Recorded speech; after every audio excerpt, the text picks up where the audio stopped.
So back here in the U.S., we have been talking about these devastating flooding. The flooding continues to devastate communities in the Midwest. According to the officials, the Missouri River is expected to crest today, swelling the river's waters to its third highest level on record. The damage is particularly devastating for farmers whose farm and ranch losses are expected to be in the billions. Blake Hurst is the president of the Missouri Farm Bureau. He joins us on the phone now from St. Joseph, Missouri. Blake, thanks so much for joining us. Can you just put into perspective for us just how devastating this flooding has been specifically to the farming community? Well, we've got well over 100 miles of farmland along the river, 100 miles in length, probably 10 to 20 miles in width, underwater. I'm about 60 miles from home right now. I can't get there from here on the interstate. The major artery through our area is closed. Grain bins have been destroyed, roads, railroads, bridges damaged. It is a terrible, terrible tragedy.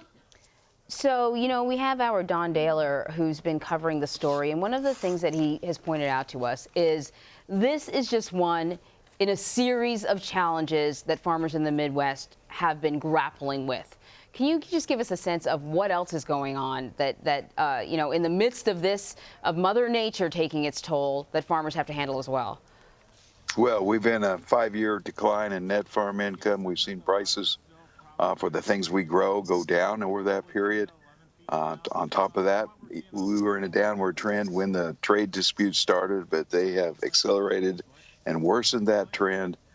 So we're in a position where we're barely breaking even, and now the farmers along the river probably won't get a crop planted this year. And so when we're talking about the farmers, that's one thing, but the farming industry is of immense importance to the entire region. So even if you're not working as a farmer, there are many, many more people connected to the farming industry. Oh, sure. We're one of the challenges we'll face this spring is a lot of our supplies come from the west, come from Nebraska.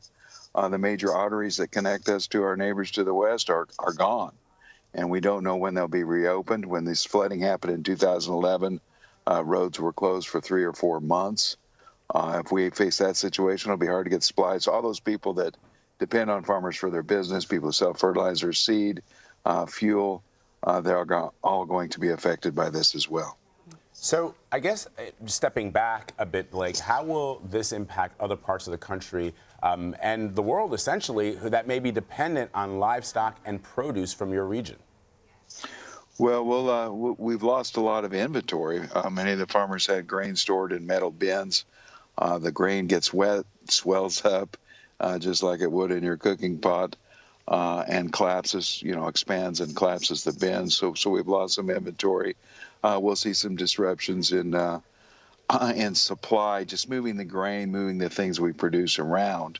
Obviously, in the breadth and width of the center part of the nation, this is a small part of the country, but it will certainly affect the economies of anybody connected to northwest Missouri, southeast Nebraska, and southwest Iowa. So I know it's early days because the water hasn't even started to recede yet. It'll hopefully happen later on today in some areas. But, what sort of assistance do you need? What are you hoping to hear from the federal government or any other agencies?